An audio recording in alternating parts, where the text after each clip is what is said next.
Hello and welcome to Mississauga Life and Real Estate Podcast. I'm your host, Sean Jaffrey, co-host Alex Stakic. Alex, how are you doing today?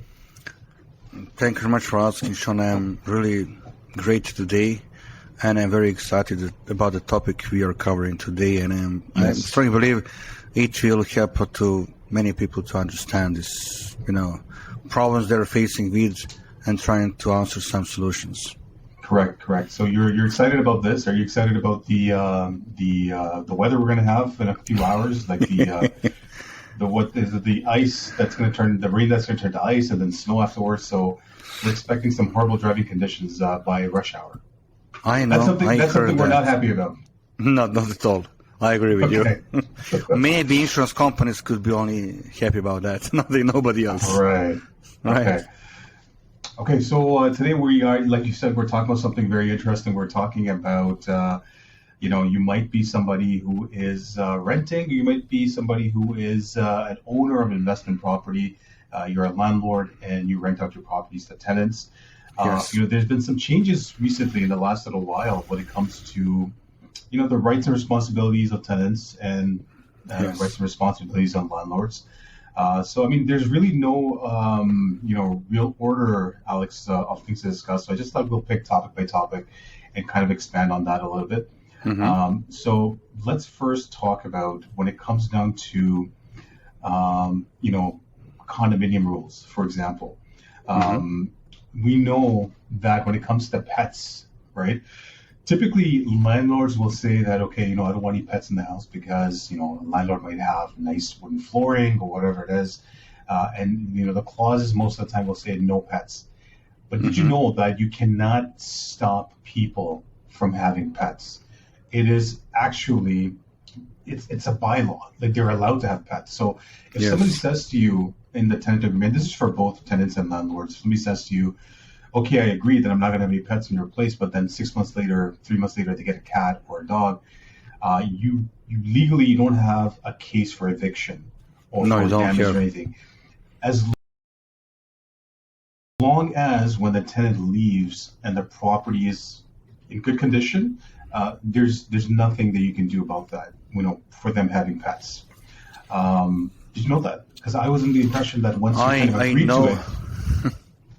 Yes, I know that because I experienced that a few years back. I think in 2016, 17, I had investment property in Brampton, and I was looking particularly for tenants with no pets, and they claimed they do not have pets. They lied up front, and after a few months, I realized they have 4 cats. Right. And you cannot do anything at all because even let's say that we have somebody who really has no pets, they really don't have pets, and they move to your property, and they really after a few months they get the pets, and you try as a landlord to go to to claim to tenants landlord board that they are not following the contract. They can defend themselves in very simple way. I am, as a tenant, very emotionally depressed because I change from previous property to this property. Yes. Or I am emotionally distressed because changing of my commuting routine, or my kids went to university. I am deeply under stress, and I found a way that one of the options for me to reduce my stress is to get a pet. What you can do in 100%. That case? Absolutely nothing. So I don't think that it would ever get to the point where the tenant's going to have to explain why they have the pet, because as far as the landlord and tenant board is concerned, it's allowed. You can't stop them from having it, whatever the reason is. Now there is a limitation on that a little bit, and that's from the condominium board. So if you live in a condo and the condo has their own set of bylaws. Again, no condo can stop you from having pets, but they can limit to, for example, the size of the pet, right? Certain condominiums have rules, like they can say you can't have a dog more than 20 pounds or 30 pounds. Absolutely. Some limitations we have. Absolutely, I agree with you. So in that case, the tenant has to follow those limitations, and I don't even think it's going to end up going to the landlord and tenant board. It's probably just going to end up going to the condo management, and they're going to evict the tenant themselves because that's a breach of the contract there. Okay. We have another case I would like to share with you, and this is also a case from my personal experience. Right. So it's life story. It's not some, what if scenario. Okay. Let's assume that you have in condominium building just across your doors another neighbor who is smoking a weed. Okay. And they're smoking really very heavily. Okay. Sure. So it's not occasionally. This is really heavily. So what you can do in that case? So this is not a tenant. This is somebody. This is a tenant complaining to you. No. Tenant was smoking weed, and he was just across my condo doors. So I was living in condominium. Yes. They were across my doors. They were tenants. Yeah. And they were smoking every night, all night long. And so I'm gonna take a guess. Take a guess, and tell me if I'm right, if I'm wrong. But if a tenant is somewhat disturbing the peace or making it difficult for other people around them, then that's grounds for eviction. Should be. But it is, isn't it? Like if you are kind of infringing upon other people's enjoyment of the place, whether it's really loud music or partying all the time or whatever it is, isn't there a case that you can take to the landlord and tenant board for that? Theoretically, yes. Okay. Theoretically, yes, right? But practically, it doesn't work like that. If you by books, there are elements for eviction. So there are two sides of the coin. Nobody can restrict you that you can smoke weed in your apartment or in your house, Yes. your basement, whatever, right? Okay. But you have to fulfill some requirements and you have to meet these requirements in sense that you cannot jeopardize somebody's comfort zone. What is, for example, your condo halls, your elevator, my personal space, my condo unit, right? So if you're going strictly by rules, people, tenants, property owners who are smoking the weed, they have to obtain proper conditions for smoking, that smoke will not go away out from their unit. And of course, there are some ways how you can do so, but without jeopardizing me or anybody else, because it was so intensive and long. That smoke is going through hall, it's entering to my apartment, and usually in the nights you were very happy and under a huge hype, and you are not aware why. I can imagine. You're actually a passive smoker of the weed, and you're not even aware, right? But my understanding is, like, for that tenant as well, like, they can't smoke weed unless the landlord has allowed it. Like, as far as I know, you can't smoke at all, whether it's marijuana or cigarettes.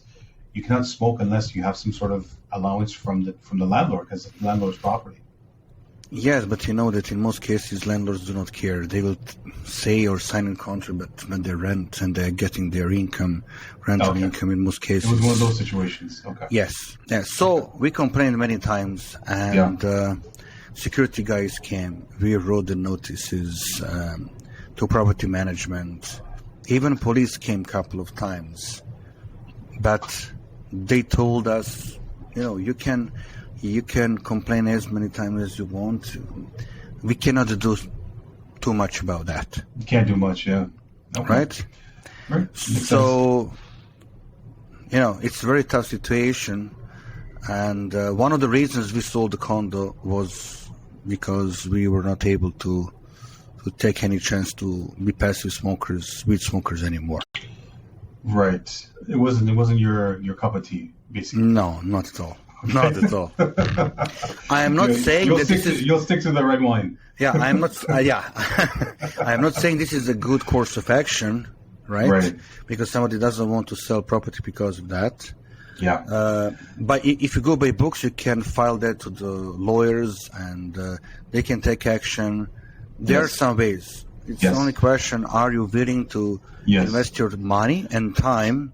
So we'll talk about that towards the end, because obviously at the end of the day people want to know, like, okay, if somebody is in breach of contract what's my recourse? Like, what do I do? Right.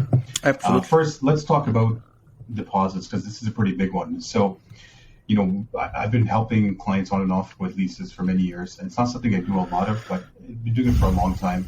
Mm-hmm. And if you are on the tenant side, if you have a client, you take them to a lease property, the landlord or the landlord's agent will sometimes say, hey, can you do like 6 months rent as a deposit, the first month and the last 5 months?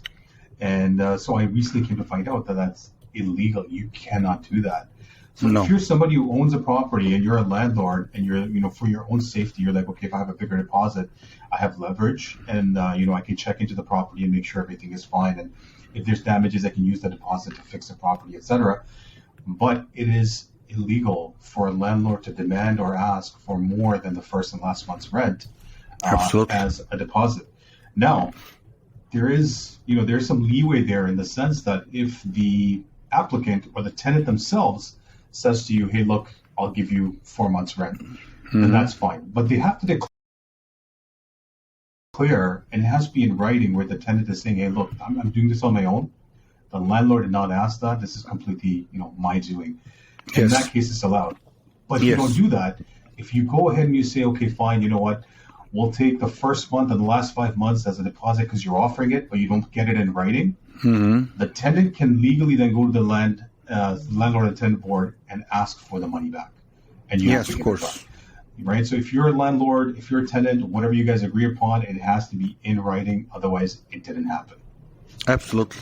I agree. Right? 100% sure. What is your take on key deposits?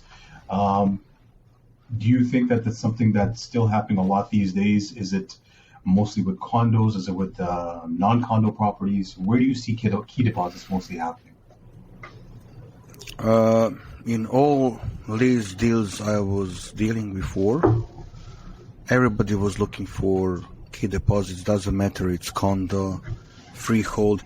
Mostly in condos. Mostly in Condos, yes. Because at least one copy of your condo key has to be given to condo management, and to their security, because of safety. If something happens in your unit, flood, fire, whatever, they have to have a copy of your unit key to get free access to your property, right?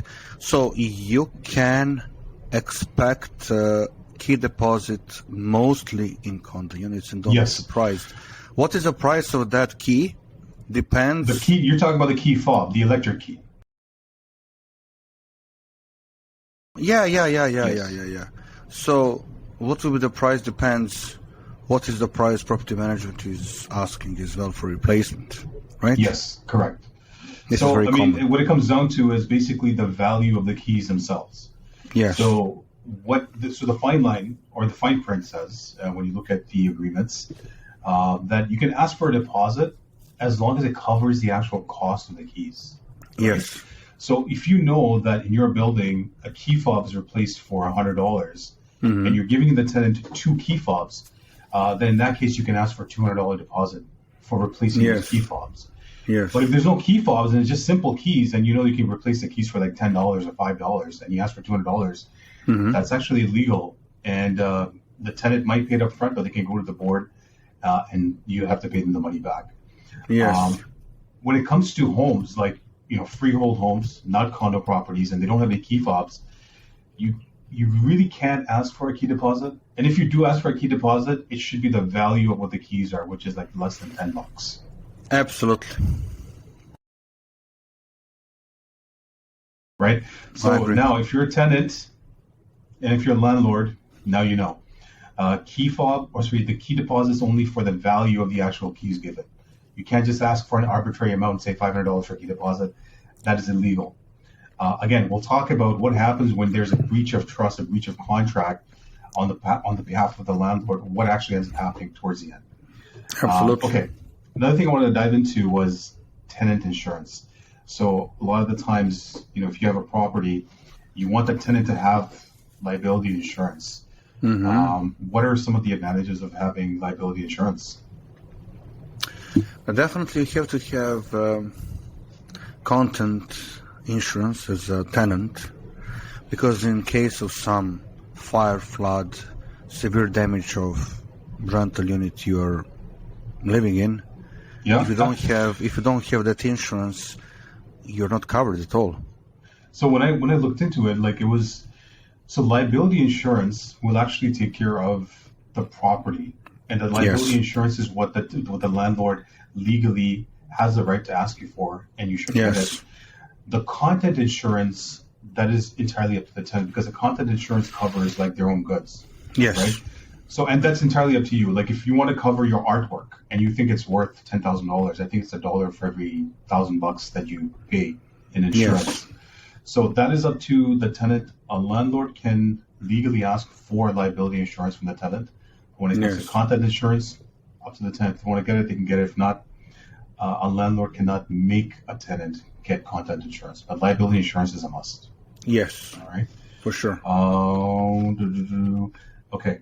Let's talk about, because you've been a landlord, you've worked with tenants. When it comes to fixing up the place, me as a tenant, I walk in and I say, hey, look, I don't like some of the things inside this house. I'm going to make some changes. What are the limitations around that? Good question.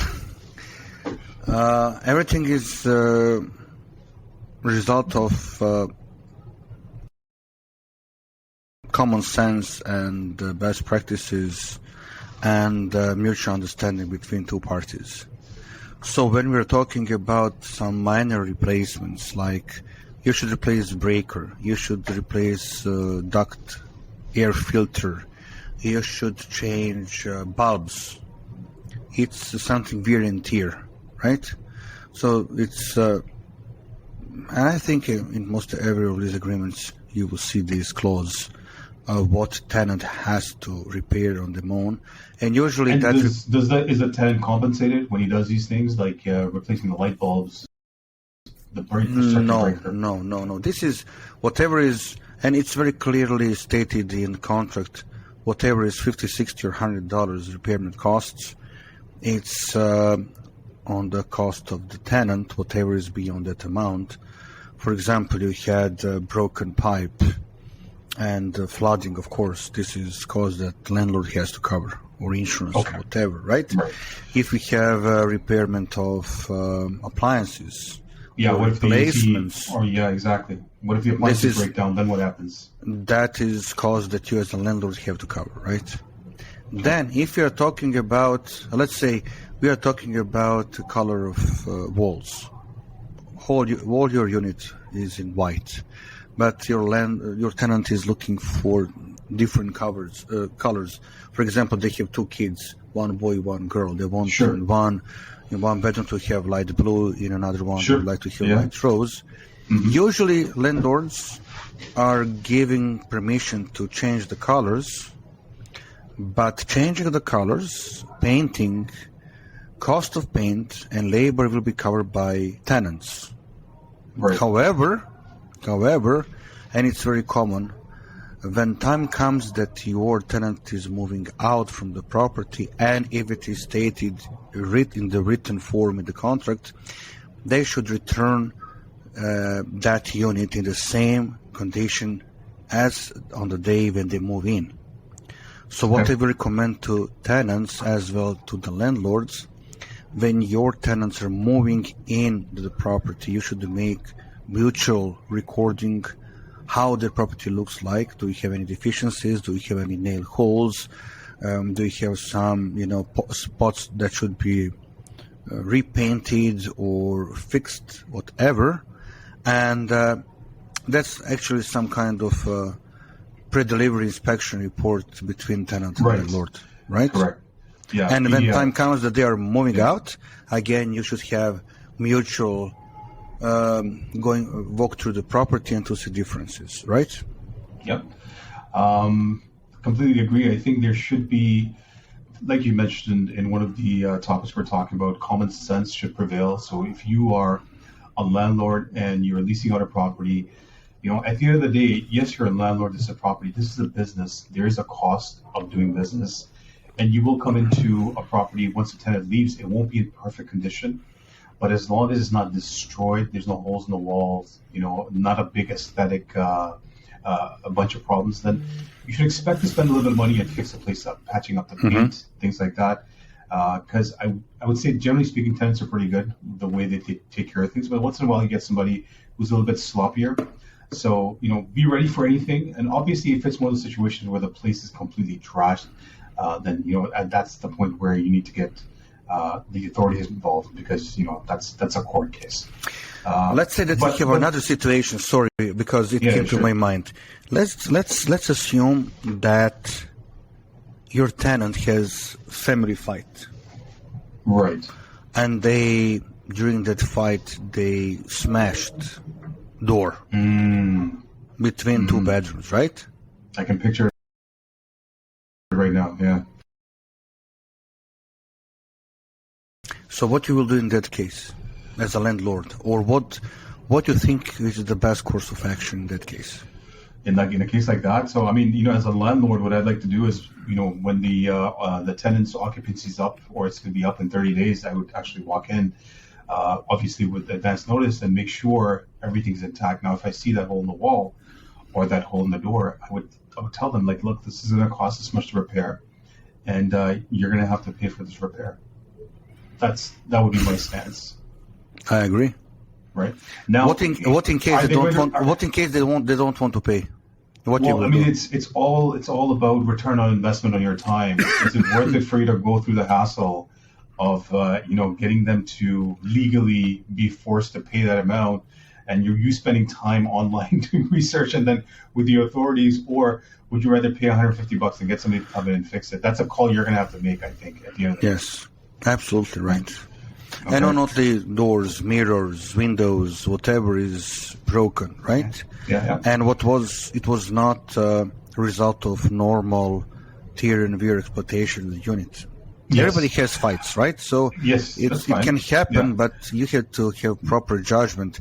Correct. Is it worth of your time and the money to be in tug war with your tenant or not? Yep. And like you mentioned, normal wear and tear is going to happen. Take that into account. It's a cost of running a business. But when it's something more than that, that's when you might have to make take some extra steps and get some compensation. But again, case per case basis. Now, in terms of assignments and subletting, right? So what a lot of people don't understand is legally a landlord can allow a tenant to say, like, okay, fine, you were supposed to be here for a year and you're leaving halfway through, and you have somebody else who can get, lease the property. The landlord can allow that. It can happen, right? Mm-hmm. But if there is a condition or a clause that you put into the agreement saying that, hey, you cannot sublease in any condition, like I don't want that. Mm-hmm. Whoever's going to come in here, I want to be the one screening those people.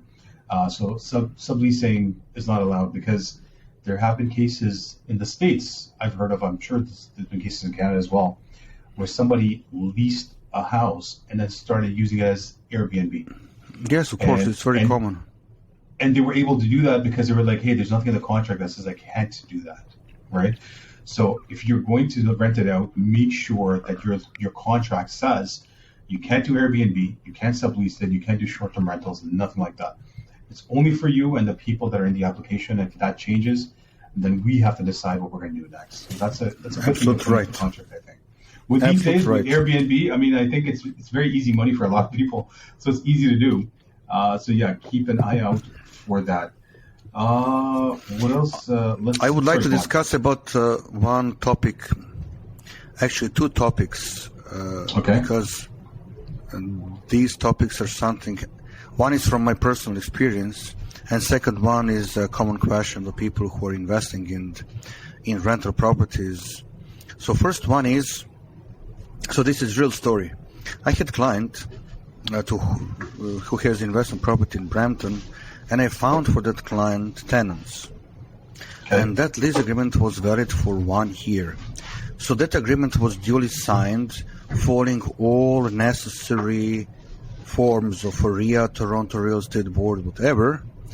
And that tenant, since that agreement was valid only for 1 year, He tried on his own. He's not real estate agent, so he's not real estate agent. He tried to find on Kijiji on his own his own tenant. He found tenant. They made some kind of tenancy agreement, leasing agreement. Of course, without fulfilling proper OREA forms. And when time comes to move that tenant out, he was not able to do that. Not even to move out because of this reason. He wanted to claim to the landlord and tenancy board that she is not paying rent, she doesn't want to move out, blah blah blah. And they respond to him, since you didn't, it was in 2018. So I cannot say it's applicable today, but I'm just sharing what came to my mind about these difficulties. It was told to landlord, since you don't have proper signed, valid contract and forms, like OREA, TREB, BREB, whatever, we cannot take your case in consideration. Right? So what is my message? If you really don't want to mess up with these things, I think it's better to have professional real estate agent who will do that for you in valid forms, in a valid way. Protect yourself and protect your assets. Otherwise, you will be having a really tough time, like my client has, and he was tackling that problem more than 7 months. Tenant went, and then she wanted to move out.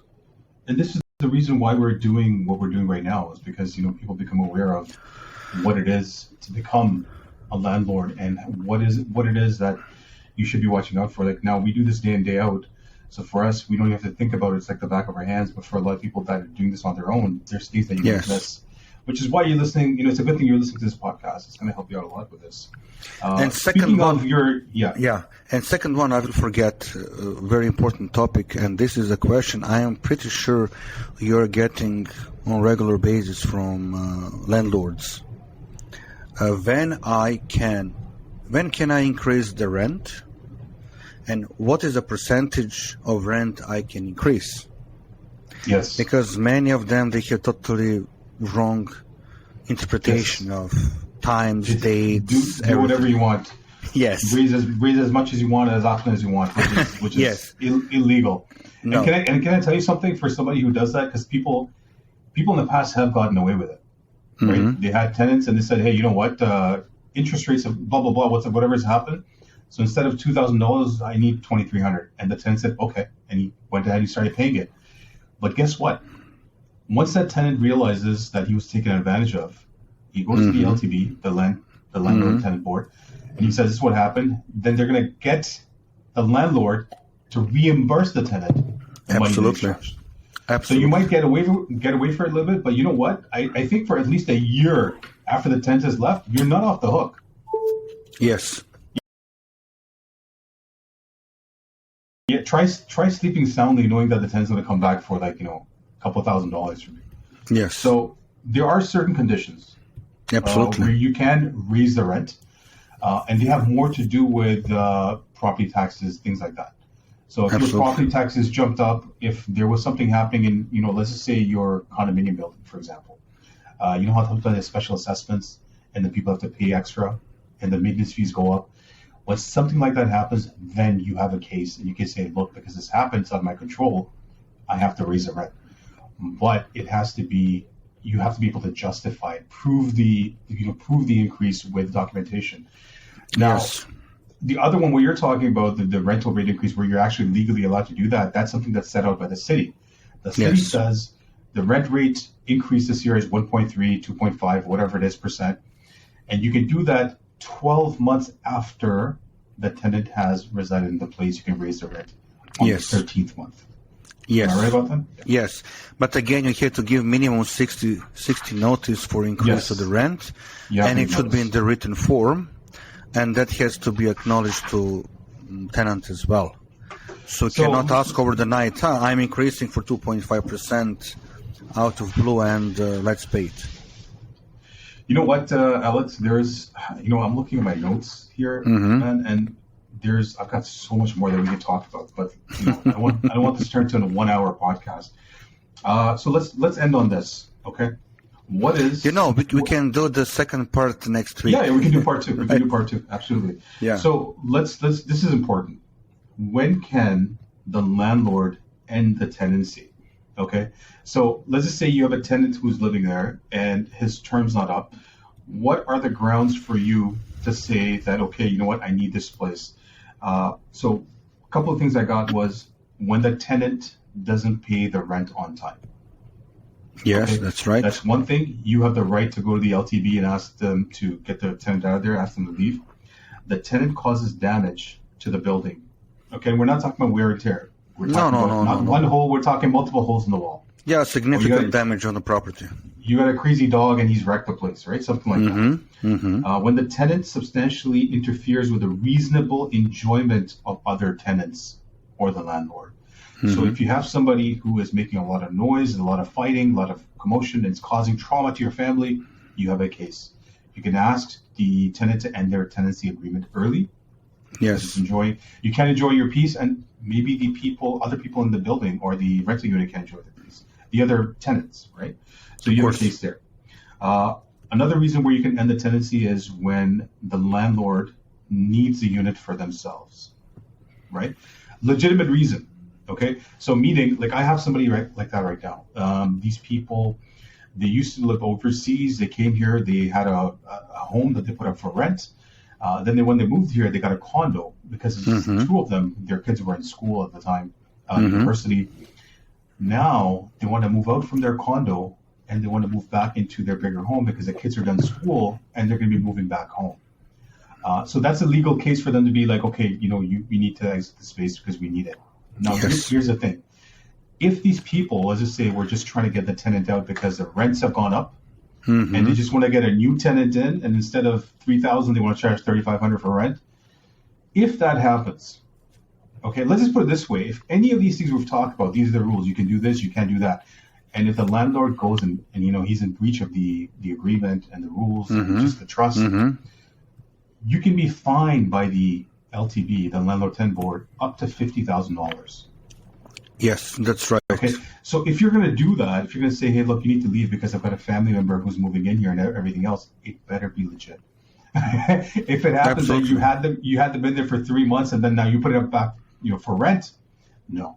What needs to happen is, let's just say you brought somebody in, you moved in yourself, and 3 months later you're like, I don't want to live here anymore.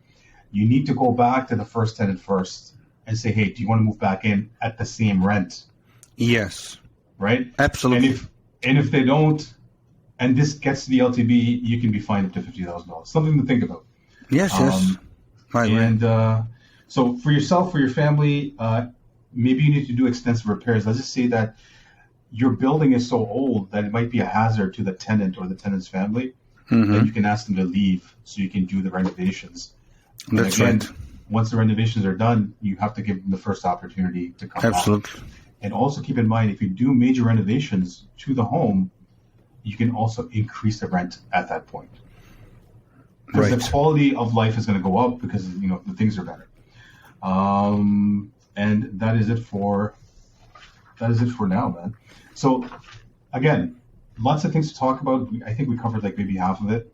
Let's catch up in the next podcast, talk about part 2. Anybody who's listening to this, if you have any questions, any concerns, please feel free to reach out to us. Leave a comment in the comment section below. Absolutely. And we'll answer all of your questions. But that's for me. Alex, any closing thoughts? I like topics and points we covered today. And I know we have a lot of other topics to cover about the leases from the daily practice and to try to answer to all addressed questions. And of course, if people have any questions, furthermore, feel free to get in touch with you or me, and we'll be more than happy to try to solve or give answers for them, right? That's it. All right, that's it for us. Thank you so much for joining, listening, watching. Leave any comments in the comment section, and we will see you next week. Absolutely. Enjoy the weather, Alex. Absolutely. Thank you very much, Sean. Okay. I wish you everything best and see you very soon. Okay, take care. Have a good day. Bye-bye. Bye now.